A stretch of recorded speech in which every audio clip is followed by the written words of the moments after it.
સુરતની નાનપુરા પોસ્ટ ઓફિસને પણ ધમકી મળી છે। પોસ્ટ ઓફિસને બોમ્બથી ઉડાવી દેવાની ધમકી મળી છે।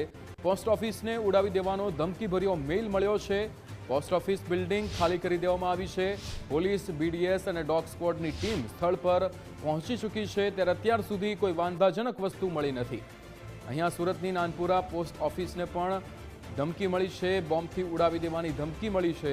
પોસ્ટ ઓફિસને અહીંયા ધમકીભર્યો મેલ મળ્યો છે। પોસ્ટ ઓફિસ બિલ્ડિંગને ખાલી કરી દેવામાં આવી છે।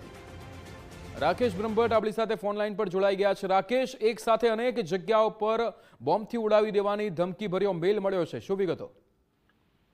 જે 2 દિવસ અગાઉ જ સુરત ડિસ્ટ્રિક્ટ કોર્ટને બોમ્બથી ઉડાવી દેવાની ધમકીભર્યો મેલ મળ્યો હતો અને ત્યારબાદ તપાસ કરવામાં આવી હતી। જોકે આ તપાસ દરમિયાન છે કોઈ પણ વાંધાજનક વસ્તુ મળી આવી નહોતી અને આ ઘટના હજી સમી નથી ત્યાં ફરી આ બોમ્બ મૂક્યાની ધમકીભર્યો મેલ સુરત પોસ્ટ ઓફિસને મળ્યો છે।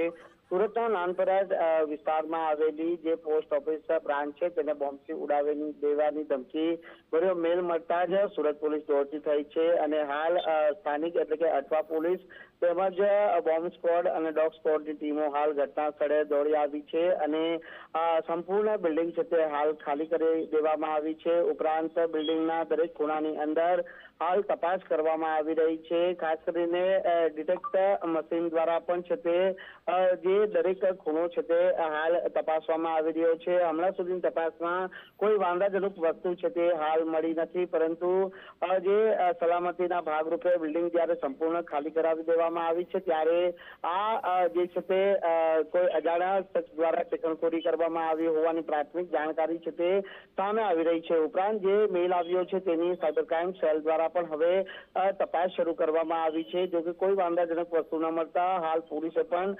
રાહતનો શ્વાસ લીધો છે। જી બિલકુલ રાકેશ, સમગ્ર માહિતી સાથે જોડાવા બદલ આપનો આભાર।